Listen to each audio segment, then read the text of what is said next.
Assalamualaikum warahmatullahi wabarakatuh.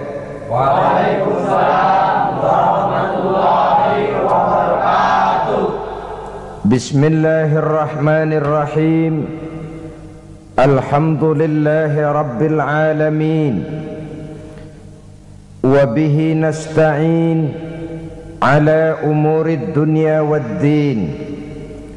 Wassalatu wassalamu ala ashrafil anbiya'i wal mursalin Sayyidina wa maulana Muhammadin wa ala alihi wa ashabihil mujahidin at-tahirin, amma ba'du. Saudara-saudara kaum muslimin rahimakumullah, Al-Quranul Karim sebagai kitab suci, pedoman utama dan pertama bagi kita umat Islam, penuh berisi tuntunan-tuntunan luhur dan terpuji yang menyangkut berbagai aspek kehidupan manusia, sejak dari yang sekecil-kecilnya sampai kepada yang sebesar-besarnya. Seruan, ajakan dan dakwah yang disampaikan oleh Al-Quranul Karim selalu bersifat human interest. Artinya ada konteksnya, ada keterkaitannya dengan orang yang menjadi seruan daripada dakwah Al-Quranul Karim itu sendiri. Orang-orang tua kita dulu berkata bahwa penari yang baik biasanya mengerti irama gendang. Dakwah hanya akan sampai apabila dia ada keterkaitan dengan pendengar, penerima dakwah itu sendiri. Masyarakat Quraisy adalah satu masyarakat yang gemar berniaga, berusaha di bidang bisnis, perdagangan, sehingga bahasa yang disampaikan kepada mereka juga banyak menggunakan bahasa bisnis. Pada pertemuan kali ini kita akan membicarakan ayat 10 dari surah As-Saff, di mana Al-Quranul Karim memberikan satu tuntunan luhur dalam kehidupan masyarakat manusia zaman dahulu, sekarang, dan di masa yang akan datang. Dalam surah As-Saff ayat 10, Allah subhanahu wa ta'ala berfirman, A'udzu billahi minasy syaithanir rajim. Ya ayyuhalladzina amanu hal adullukum ala tijaratin tunjikum min azabin alim. Wahai orang-orang yang beriman, maukah kamu semua aku tunjukkan kepada satu perniagaan, satu bentuk perdagangan, satu bisnis yang akan menyelamatkan kamu seluruhnya dari azab yang sangat pedih. Marilah kita lihat bahasa yang dipakai di sini, hal adullukum ala tijaratin. Maukah kamu semua aku tunjukkan satu bisnis, satu niaga, satu dagang yang akan menyelamatkan kamu seluruhnya dari azab yang sangat pedih. Di tengah masyarakat pedagang, Al-Quran berbicara dengan bahasa pedagang. Karena bagaimanapun kita mengerti, dakwah hanya akan berhasil kalau bersifat human interest. Jangan berbisik kepada orang tuli, jangan tersenyum kepada orang buta. Saudara berniat ramah, ada orang buta diajak senyum, keramahan itu cuma milik sebelah pihak. Yang diajak senyum tidak mengerti kebaikan saudara. Sama saja orang budak dibisikin.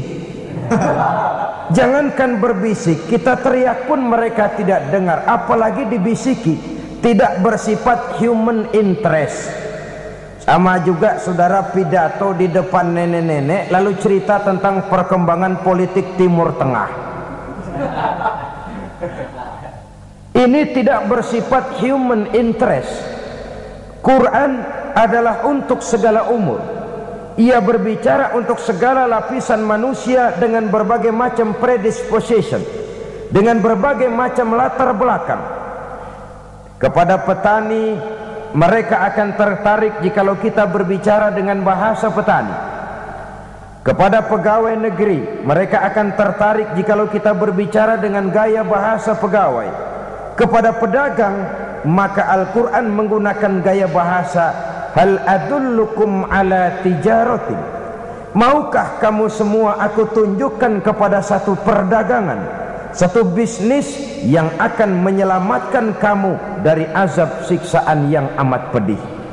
Jawaban tentu saja mau. Tidak ada orang yang tidak mau kalau ditunjukkan kepada satu keuntungan. Saudara-saudara, mau apa tidak saya tunjukkan satu dagang yang bisa menyelamatkan saudara dari azab yang pedih? Jawaban tentu mau. Maka baru masuk kepada seruan Al-Quran itu, kalau kamu semua mau ditunjukkan kepada satu bisnis, satu usaha, satu dagang yang bisa menyelamatkan kamu semua dari azab yang sangat pedih, maka bisnis itu tidak lain. Pertama, tu'minuna billahi, yaitu engkau beriman kepada Allah subhanahu wa ta'ala.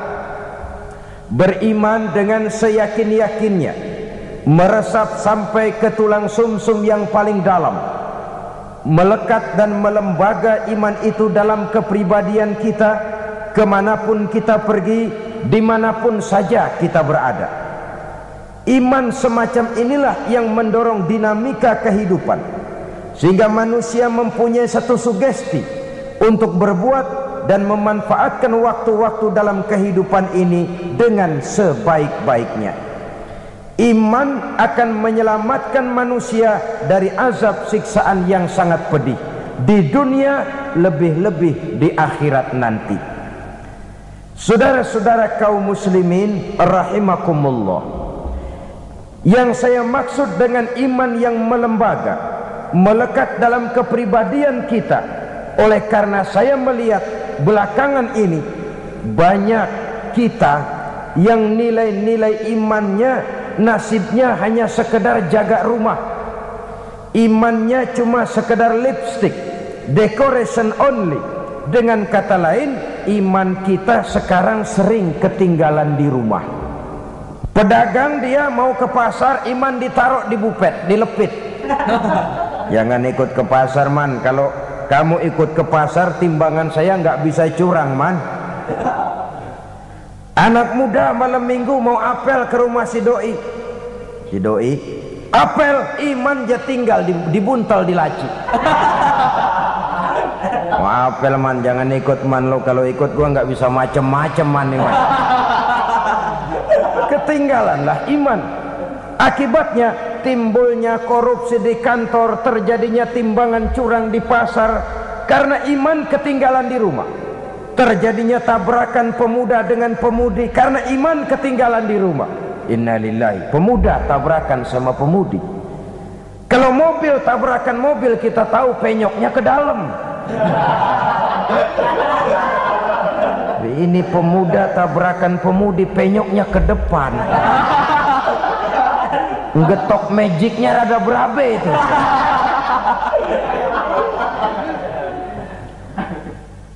Iman yang melekat melembaga kemanapun kita pergi, dimanapun kita berada. Ini nanti pada gilirannya akan melahirkan satu disiplin yang murni, yang tumbuh dari dalam jiwa. Dalam satu seminar tentang merosotnya disiplin nasional, saya katakan disiplin nasional sekarang ini dirasakan merosot. Pertama, karena menipisnya budaya malu. Budaya malu menipis karena iman menipis, orang jauh dari agama. Bisa dibayangkan kalau budaya malu sudah menipis, orang lalu pakai filsafat cuek dalam kehidupan. Mukanya diganti muka tembok, kupingnya ditukar kuping kebo, kulitnya diganti kulit badak. Bayangin kalau muka tembok, kuping kebo, kulit badak, diapain aja nggak ada ngartinya, cuek aja. Yang kedua, merosotnya disiplin oleh karena kurangnya keteladanan. Bagaimanapun juga orang itu dididik, digembleng, ditatar, didoktrin, pada akhirnya dia tetap akan mencari bentuk. Siapa yang harus kami contoh, Pak? Kami siap begini, kami siap begitu, kami mau ini dan itu, tapi siapa yang harus kami contoh, Pak? Keteladanan ini yang makin langka belakangan ini.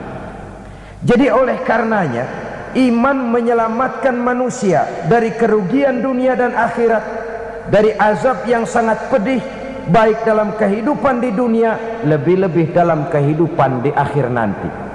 Iman yang melembaga, melekat dalam jiwa dan kepribadian kita, ikut dia kemanapun kita pergi, beserta kita dia kemanapun kita berada. Iman yang semacam inilah yang akan menyelamatkan manusia dari kerugian di dunia ini dan di akhirat nanti. Saudara-saudara kaum muslimin rahimakumullah, perjalanan untuk menumbuhkan sikap iman yang semacam ini tentu tidak mudah. Oleh sebab itu Al-Imam Al-Ghazali rahimahullah memberikan tuntunan bahwa upaya untuk melekatkan iman dalam hati kemanapun kita pergi, dimanapun kita berada, pertama harus ditanamkan lebih dahulu rasa cinta kepada Allah. Yang kedua, rasa malu kepada Allah. Dan yang ketiga, rasa takut kepada Allah subhanahu wa ta'ala. Cinta, malu, dan takut kepada Allah akan mematri nilai-nilai iman sampai ke tulang sumsum kita, dan kepada gilirannya kemudian mewarnai gerak kehidupan kita. Beriman kepada Allah itu dasar bisnis. Apapun saja, kalau sudah tidak dilandasi oleh nilai-nilai iman, kita bisa memahami kekuasaan apabila sudah lepas dari kontrol keimanan, cenderung membentuk Fir'aun kelas baru. Harta apabila sudah terlepas dari kontrol iman, biasanya akan cenderung melahirkan konglomerat kelas korun. Kecantikan tanpa didasari dengan keimanan biasanya akan sering lebih membawa bencana ketimbang manfaat. Ilmu pengetahuan apabila tidak didasari dengan iman akan melahirkan manusia-manusia kurang ajar yang semakin menjauhkan dirinya dari Allah subhanahu wa ta'ala. Apapun saja, kalau sudah tidak dilandasi dengan semangat keimanan ini, maka negatif hasilnya. Oleh sebab itu, jikalau kita ingin satu bisnis yang akan menyelamatkan kita dari azab yang sangat pedih, bisnis itu tidak lain kepada Allah. Nilai iman kita jaga baik-baik, tidak hanya sekedar untuk kita, tapi juga kita mampu mewariskannya kepada anak-anak kita, generasi yang akan datang. Orang-orang tua bijaksana yang diceritakan dalam Al-Quran, apabila mereka sudah berpikir tentang anak-anaknya, pertanyaan yang paling menggoda hati mereka tidak lain adalah ma ta'buduna min ba'di. Ini yang ditanyakan Nabi Yakub kepada anak-anaknya. Ini yang ditanyakan Nabi Ibrahim dan Nabi Ismail kepada putra-putranya. Ma ta'buduna min ba'di. Kalau ayahmu nanti tidak ada lagi, nak, apa yang akan kamu sembah? Kalau bapakmu sekarang masih mau iktikaf di masjid, masih melaksanakan rukuk dan sujud, masih mendirikan sholat. Kalau orang tuamu sudah tidak ada lagi nanti, nak, ma ta'buduna min ba'di, apa yang akan kamu sembah? Masih maukah kau iktikaf di masjid? Masih maukah kau rukuk dan sujud? Masihkah kau mendirikan sholat menyembah Allah? Ini pertanyaan yang menggoda orang-orang tua terdahulu. Kita orang tua di zaman sekarang, pertanyaan kita yang pertama kepada anak-anak kita bukan ma ta'buduna min ba'di. Yang kita tanya, ma ta'kuluna min ba'di. Kalau bapak lu nggak ada, nanti lu makan apa, tong? Perkara anak mau menyembah apa, itu nomor 18. Yang penting makan apa lu nanti. Oleh sebab itu selalu saya mengingatkan, Kita boleh bersedih kalau anak tidak mengerti komputer. Kita boleh merasa rugi kalau anak tidak mengerti matematika. Kita boleh bersedih sebagai orang tua kalau anak buta bahasa Inggris misalnya. Tapi tahukah kita bahwa tidak ada satu kemalangan yang lebih malang selain daripada kalau kita mempunyai anak-anak yang jauh dari nilai-nilai iman. Alangkah hebatnya kalau anak-anak kita itu ahli komputer, imannya mantap, ahli matematika, akidahnya kuat, bahasa Inggrisnya fasih, keyakinannya teguh, otaknya boleh Jerman tapi hatinya tetap Mekah. Ada keseimbangan, punya stabilitas temperatur batin, sehingga dengan demikian jiwanya tidak lentur dan luntur. Ia tidak kehilangan idealisme di tengah jalan. Beriman kepada Allah dengan sebenar-benarnya, meresap sampai ke tulang sumsum yang dibuktikan dengan amal perbuatan kita. Kalau sekedar beriman, sekedar berucap saja rasanya mudah. Sebab itu yang dikatakan iman yang sebenarnya itu ialah iqrarun bil lisan wa tasdiqun bil qalbi wa amalun bil arkan. Diucapkan dengan lidah, dibenarkan oleh hati, diamalkan oleh seluruh anggota badan. Maka nilai iman juga lalu bertingkat. Ada orang yang nilai imannya baru kepada tingkat iqrarun bil lisan, sekedar ucapan lidah, belum berakar ke hati. Nih, iman yang begini nih yang kesenggol supermi 3 bungkus amburadul.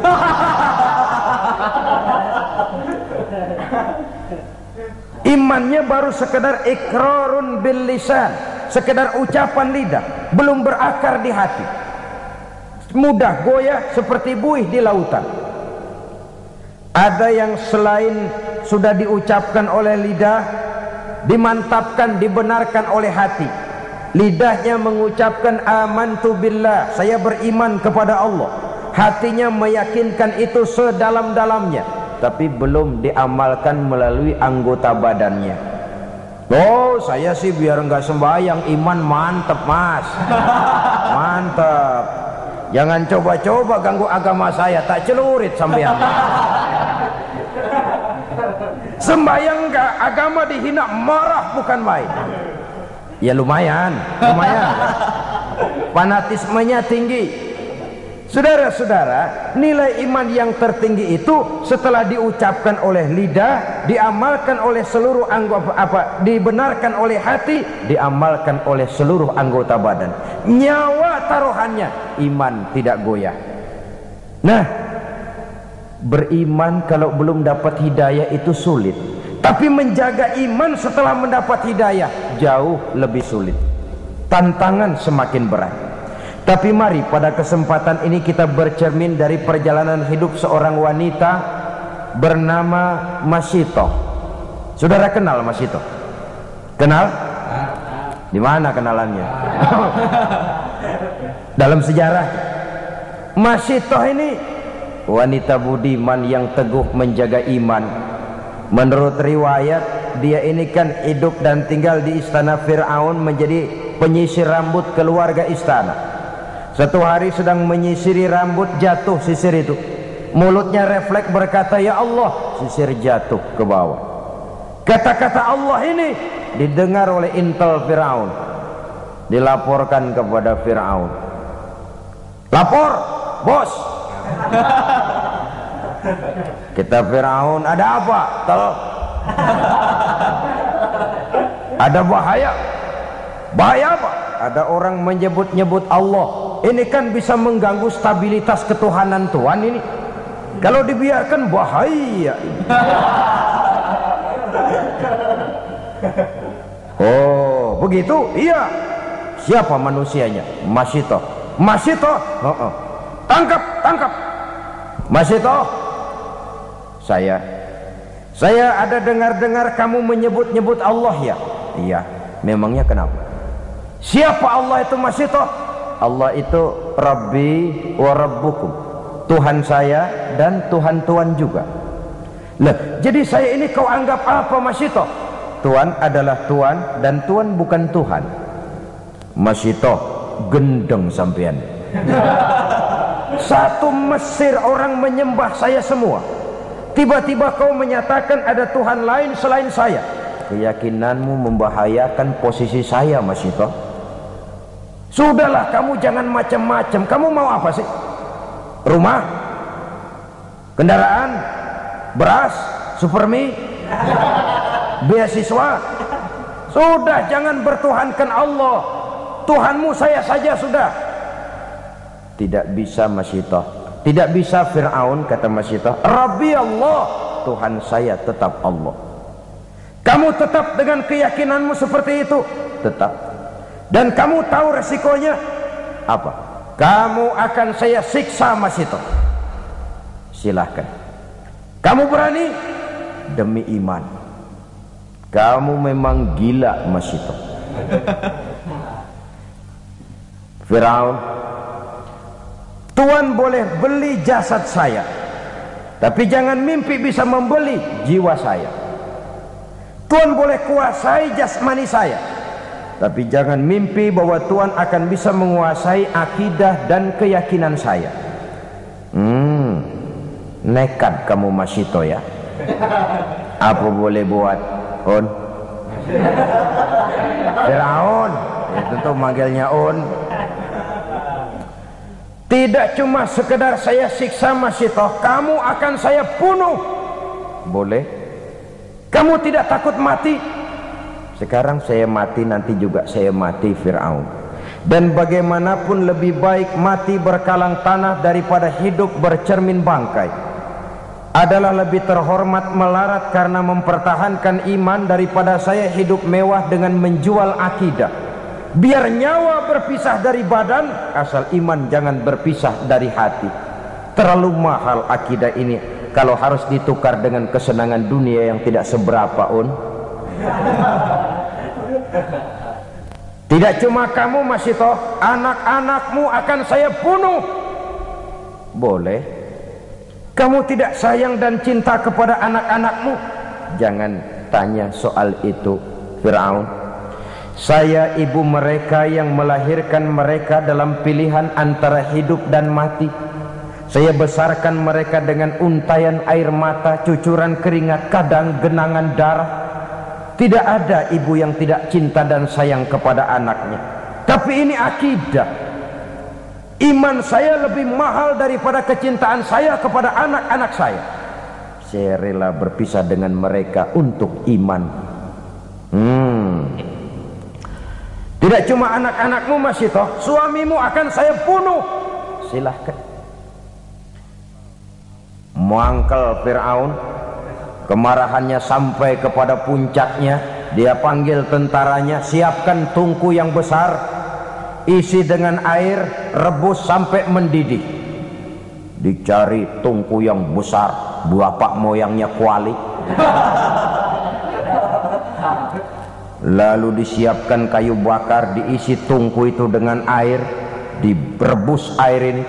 Beberapa lama kemudian air bergolak, menggelegak, panas. Nah, Mas Ito, kamu lihat air sudah bergolak, menggelegak karena panas. Sudah, kau dan anak-anakmu satu-satu akan saya masukkan ke air itu, biar kamu tahu bagaimana tidak enaknya mati. Sudah, Tuhanmu tidak sanggup menolong kamu. Coba kamu nyembah saya, aman. Kamu tidak akan saya rebus. Firaun, sudah jangan banyak omong. Kalau kamu mau laksanakan, laksanakan saja. Jangan mimpi saya akan berubah akidah. Rabbi Allah, nyawa taruhannya, Tuhan saya tetap Allah. Mulai anaknya dulu. Mas Ito, lihat, anakmu yang pertama akan saya mulai. Diangkat oleh Algojo, anak ini dimasukkan ke tungku yang berisi air mendidih. Bergolak air, masuk si anak ke dalam air, menggelepar, meregang nyawa. Mas Ito dengan air mata berurai membasahi pipi, menyaksikan anaknya menggelepar menghadapi ajal. Selamat jalan, nak. Ibu sayang kepadamu, ibu cinta kepadamu, nak. Tapi ini akidah, ini lebih mahal dari segalanya, nak. Ibu ikhlas. Mudah-mudahan nanti kita bisa berkumpul di akhirat di bawah naungan ridho Allah. Kuatkan hatimu nak, jaga teguh iman, jangan menyembah Fir'aun.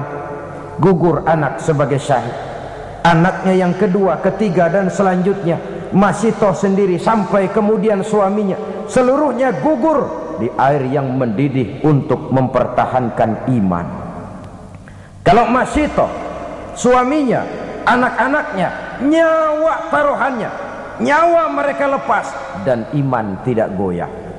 Adakah intan yang lebih mahal?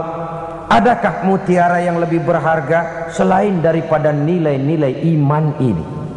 Tidak ada. Jikalau dia hancur, jikalau dia sudah tidak ada, apalagi yang bisa kita banggakan di dalam kehidupan.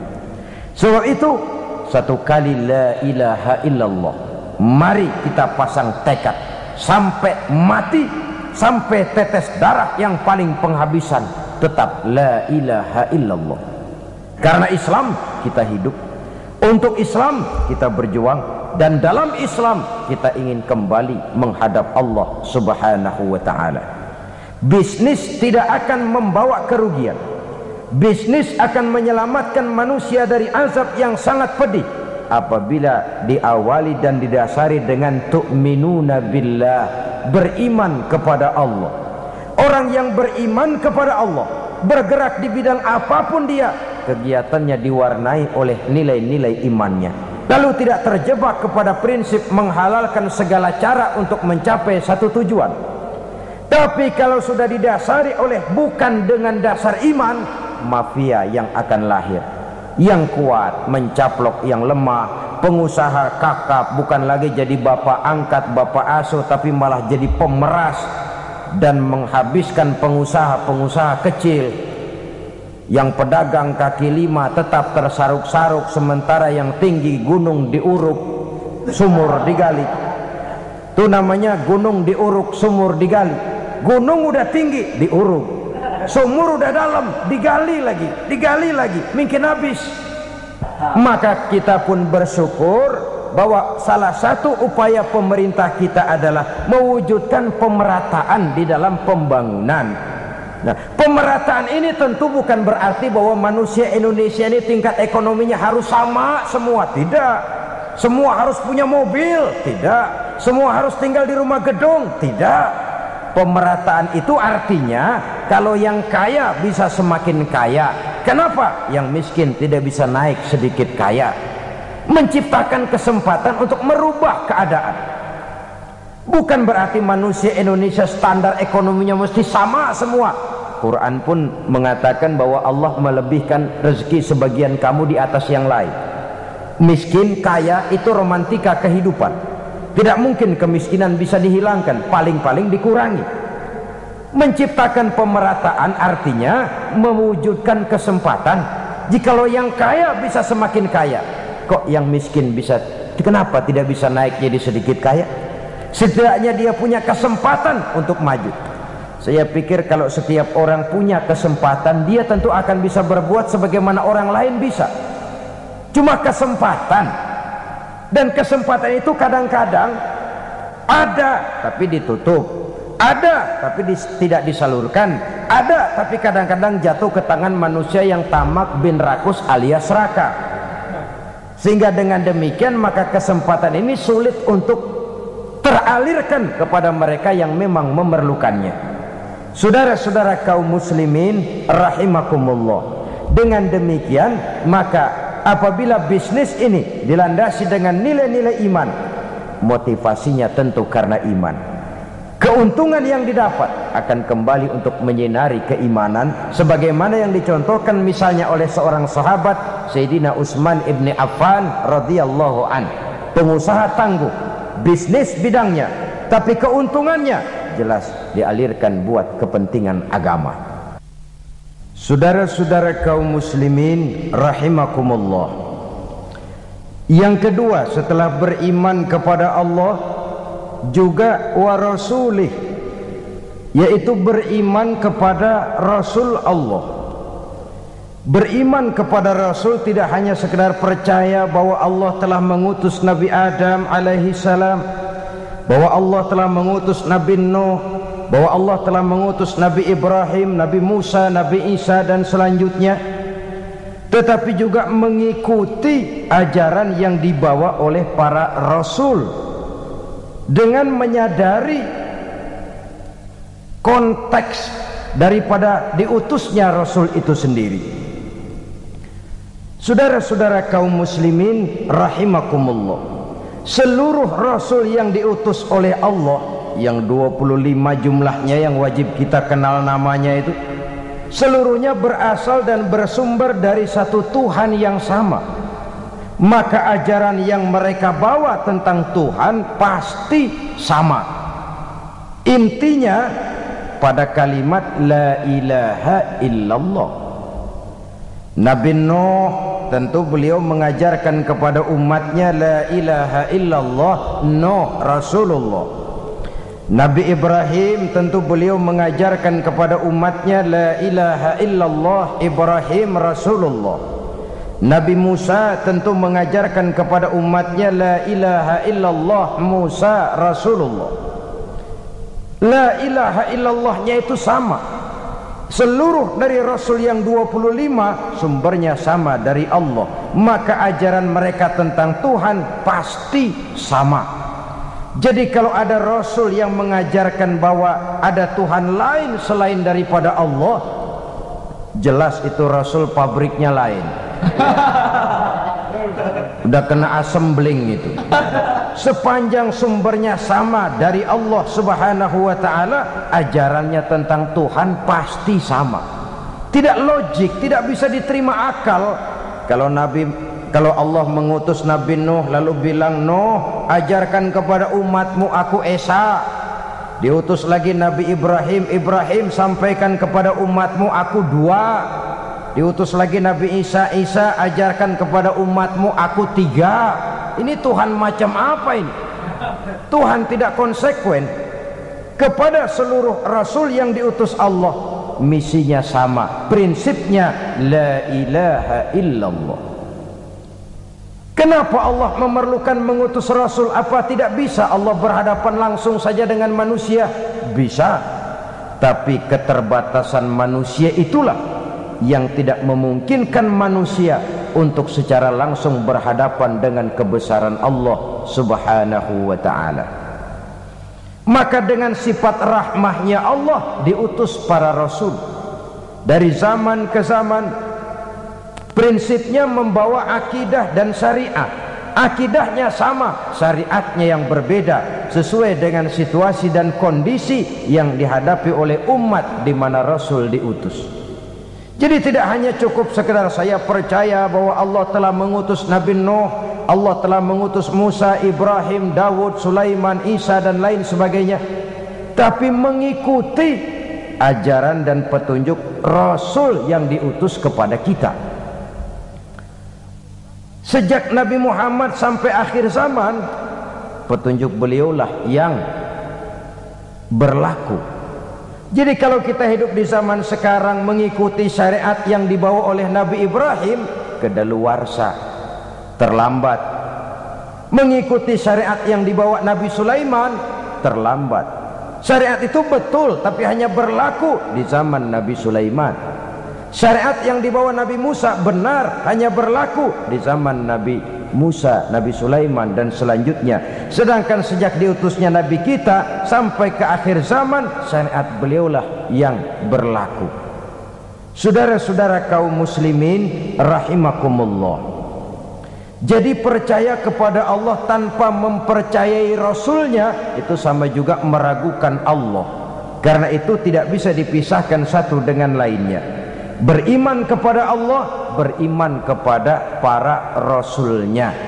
Dan sudah disepakati menurut tuntunan Al-Quran bahwa Nabi kita Muhammad sallallahu alaihi wasallam adalah rasul terakhir yang diutus oleh Allah Subhanahu wa ta'ala. Tidak ada lagi rasul sesudah beliau. Maka di zaman sekarang kalau ada orang mengaku jadi rasul, biar bahasa Arabnya fasih, jenggotnya panjang, serbannya lebar, gamisnya kalah kalau Superman mah. Kalau dia ngaku jadi nabi, ngaku jadi rasul, kita umat Islam wajib untuk tidak percaya. Wajib untuk tidak percaya. Nah, ini kondisi dasar beriman kepada Allah dan Rasulnya.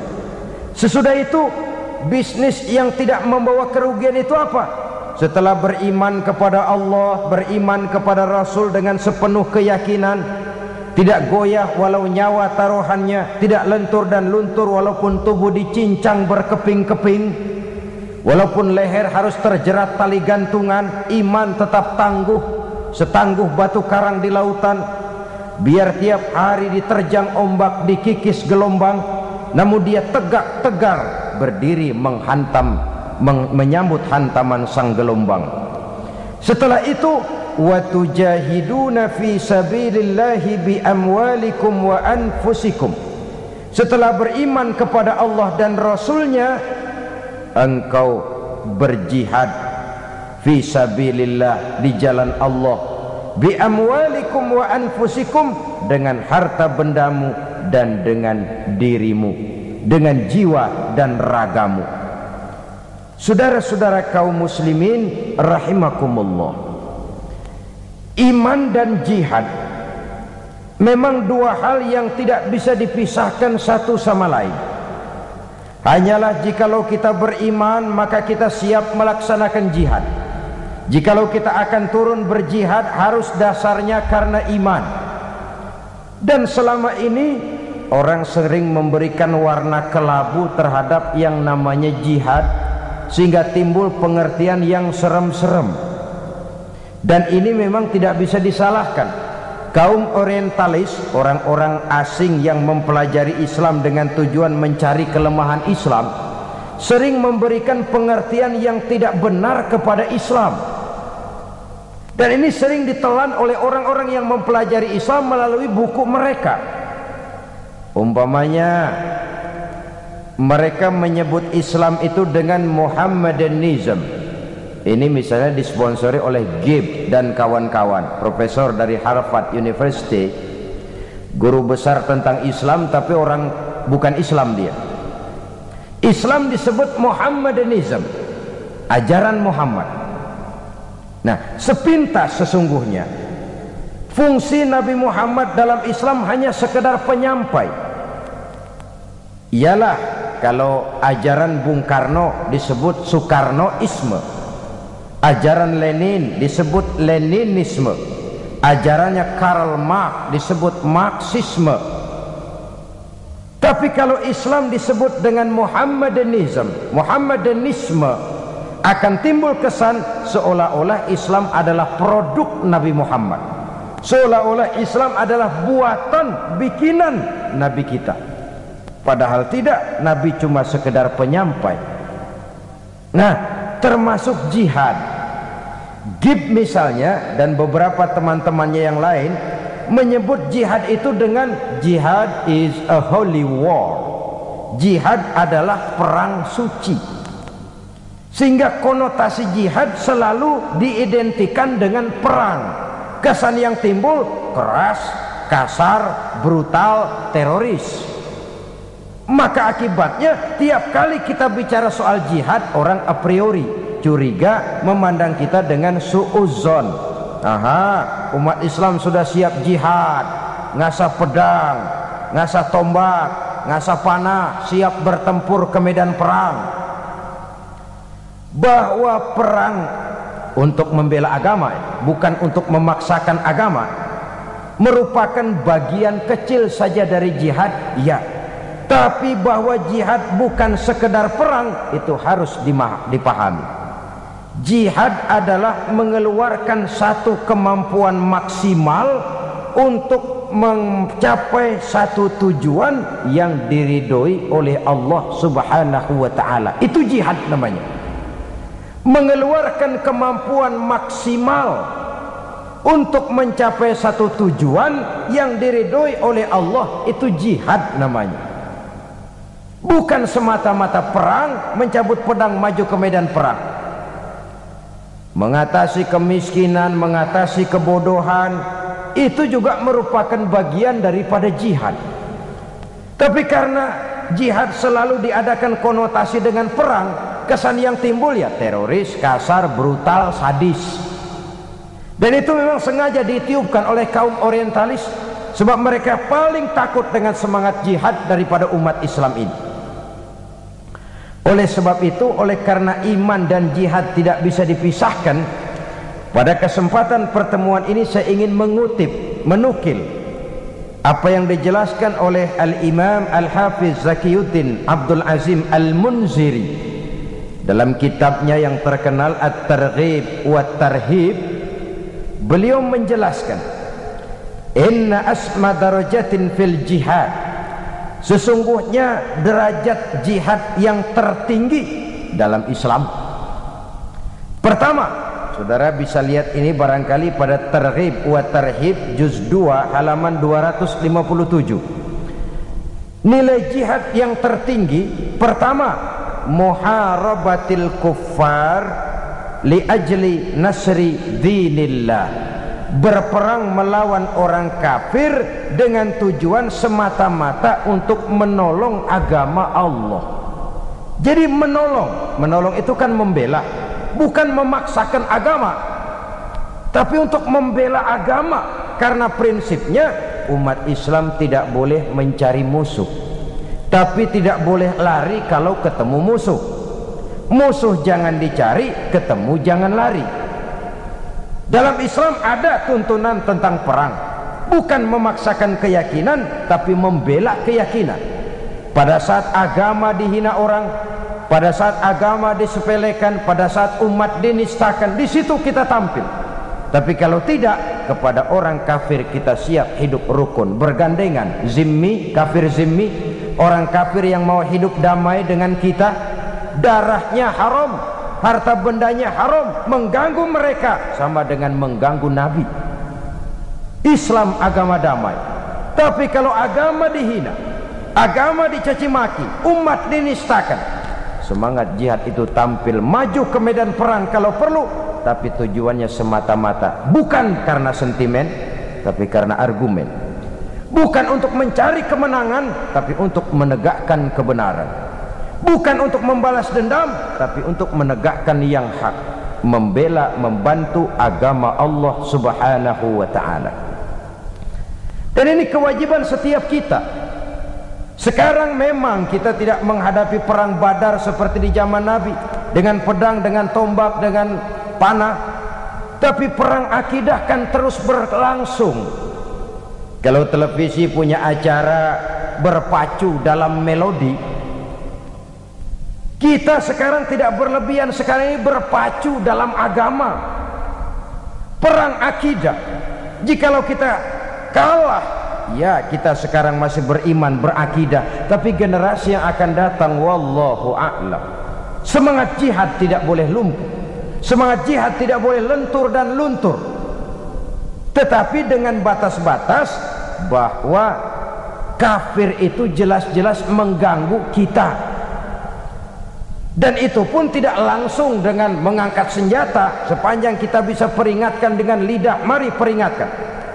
Apalagi kita tinggal di satu negara hukum, tidak boleh main hakim sendiri, saling menghormati, menjaga kerukunan, tidak boleh menyebarkan agama kepada orang yang memang sudah beragama, walaupun dengan dalih sosial kemanusiaan, menolong orang-orang susah, tapi di belakangnya ada pamrih menyebarkan agama. Diplomasi semacam itu sebenarnya sudah kuno. Orang bersembunyi dengan topeng kemanusiaan tapi menyebarkan agama. Saudara-saudara kaum muslimin rahimakumullah, Islam sebagai agama Allah tidak mungkin hilang dari dunia. Tapi Allah tidak memberikan jaminan Islam akan kekal di negeri ini. Jikalau kita umat Islam di Indonesia tidak mau menjaga Islam ini, tidak mau berjuang dan berkorban untuk kepentingan Islam ini, tidak mau mewariskan Islam ini kepada anak-anak kita generasi yang akan datang.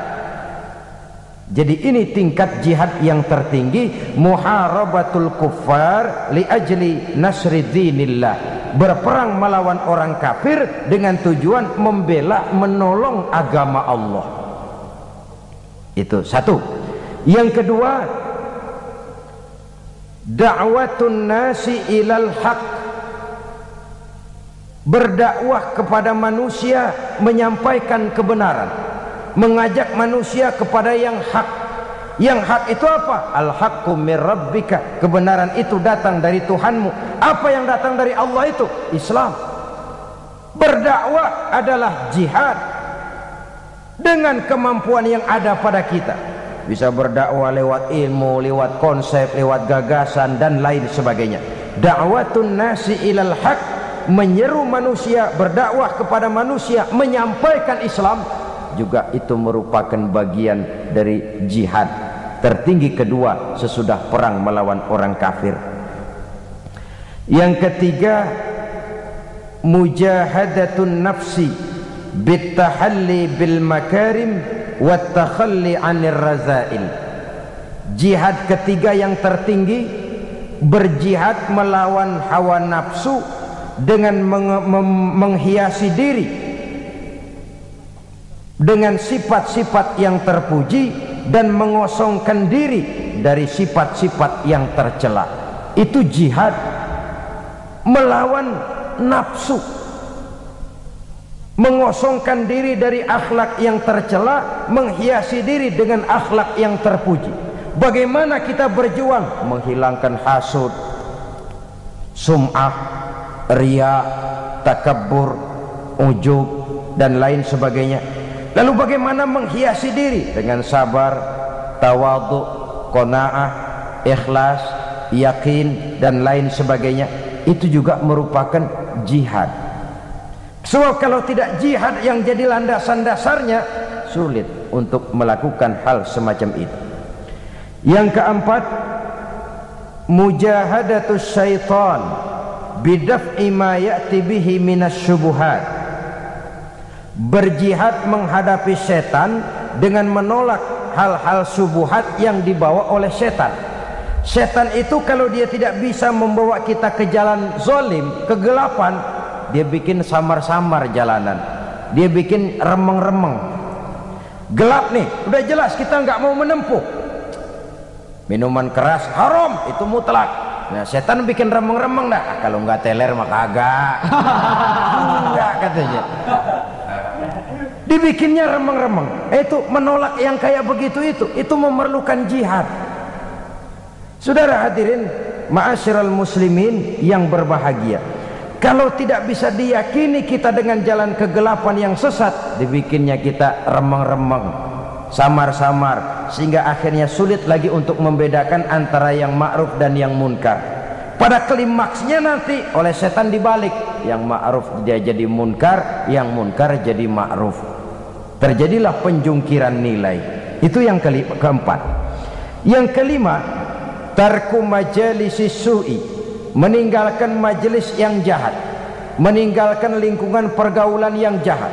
Kita tahu lingkungan sangat besar pengaruhnya dalam ikut membentuk kepribadian manusia.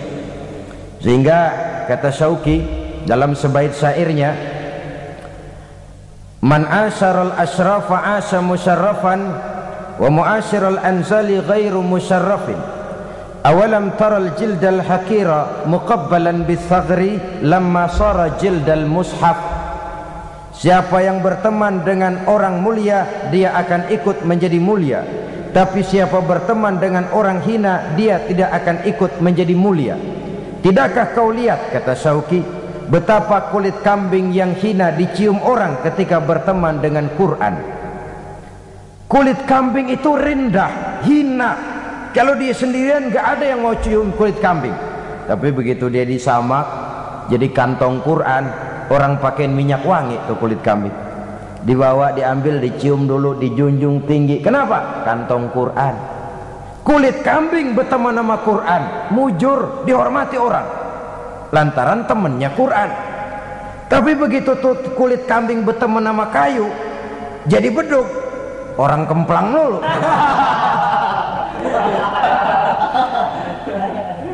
Subuh gelap-gelap orang kemplangin udah. Itu kalau dipikir-pikir dikit banget tuh, salah milih temen doang tuh kulit kambing itu. Yang temennya Quran dihormatin, yang temennya kayu lantaran beduk, orang gaplokin dulu. Jadi terutama adik-adik remaja, para pemuda, sebagai pemuda bergaul dengan siapa saja silakan bergaul, tapi harus punya filter. Namanya remaja tidak bergaul pun tidak baik. Ndelohom nggelenggem di rumah, ngitungin kasok mulu. Bergaulah. Dengan bergaul nuansa pandangan wawasan terbuka. Dengan bergaul banyak yang kita serap dari pergaulan, tapi harus punya filter. Meninggalkan lingkungan pergaulan yang jahat. Dia kenal penjahat boleh untuk terhindar dari kejahatannya, tapi jangan lupa kadang-kadang getahnya ngikut. Saudara hadirin yang saya hormati, jadi dengan demikian lingkungan pergaulan ini sangat besar pengaruhnya dalam ikut membentuk kepribadian manusia. Oleh karena itu, tarku majalisi su'i, meninggalkan lingkungan yang jahat, itu jihad, dan itu berat. Orang kalau ngadain kumpulan ngaji seret banget, kayak narik bambu dari ujung. Kita getok rumahnya, ngajinya duluan dah, duluan, ntar saya nyusul belakangan. Ya tentu, masa nyusul duluan, tentu saja belakangan. Saudara-saudara, tapi kalau kita membentuk satu pub, satu klub yang tidak berorientasi kepada kehidupan beragama, itu gampang benar suburnya itu, banyak peminatnya. Tapi kalau sudah namanya majelis taklim atau kegiatan sosial menyantuni yatim piatu, peminatnya rasanya langka, seret. Coba adakan pengajian, kadang-kadang yang datang dari itu ke itu juga, tapi begitu pengajian bikin piknik 2016 yang daftar. Banyak, bukan main. Ini kan apa yang disabdakan Nabi. Zuyyina apa? Huffatil jannatu bil makarih wa huffatin naru bis syahawat. Bahwa surga dan jalan yang menuju ke surga dikelilingi oleh hal-hal yang tidak menyenangkan.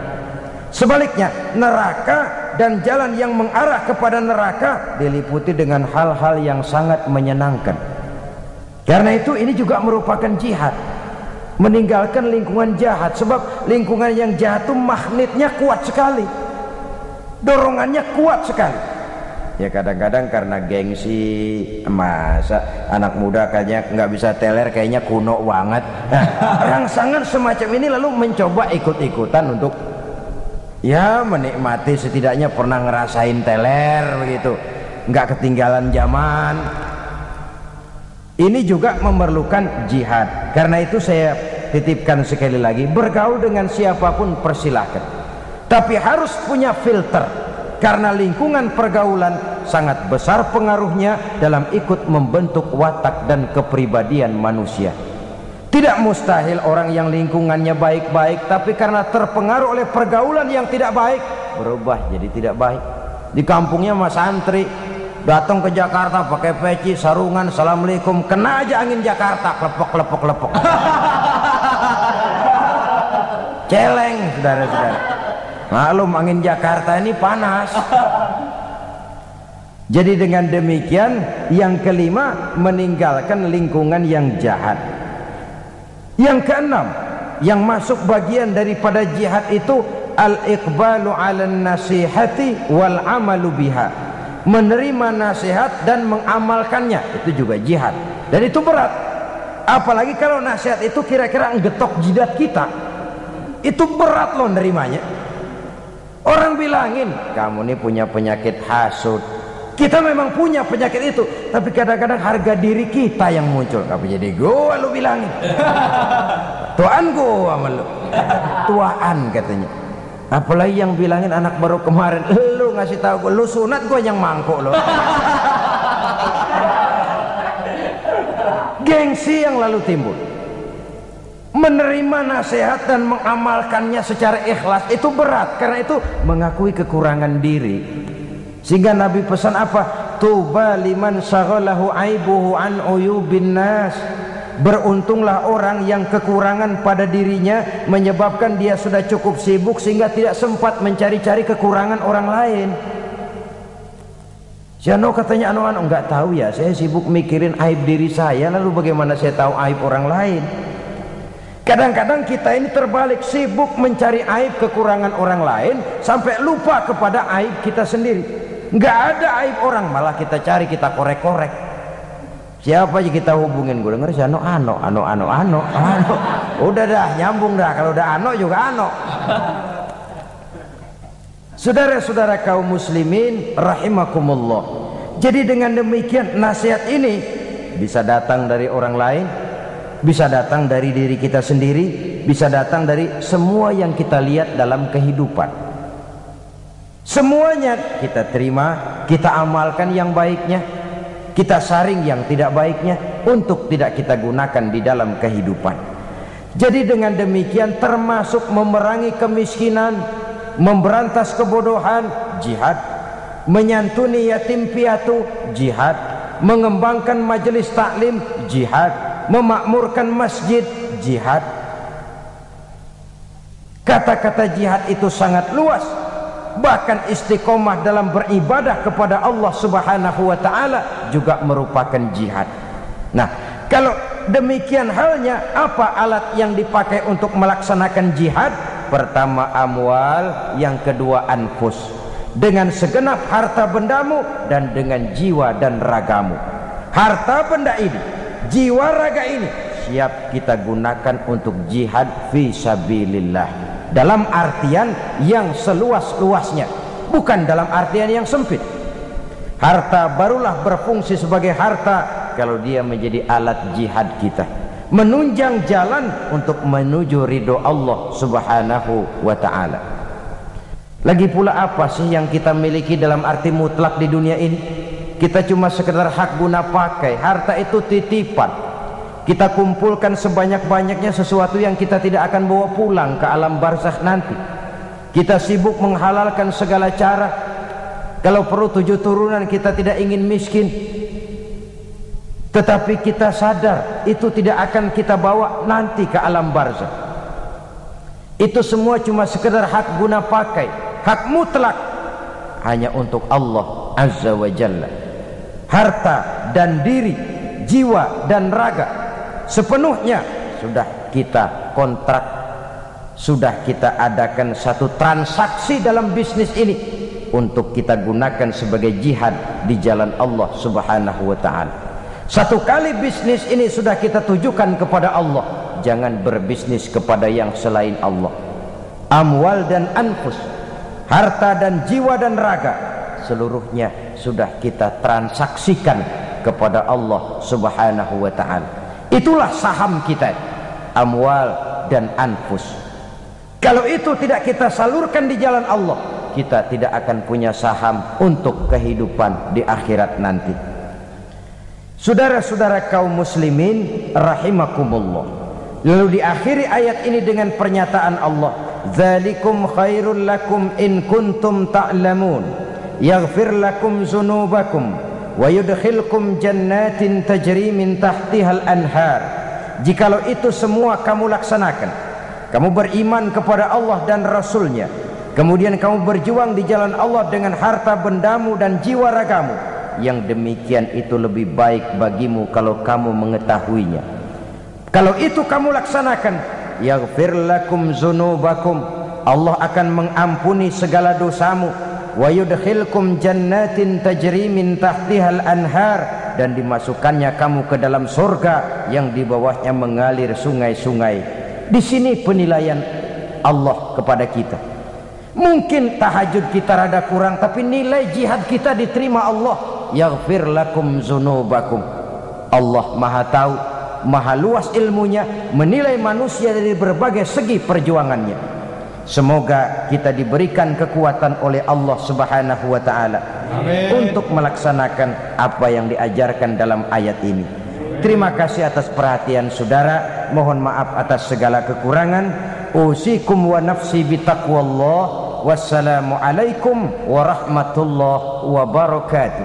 Waalaikumsalam warahmatullahi wabarakatuh.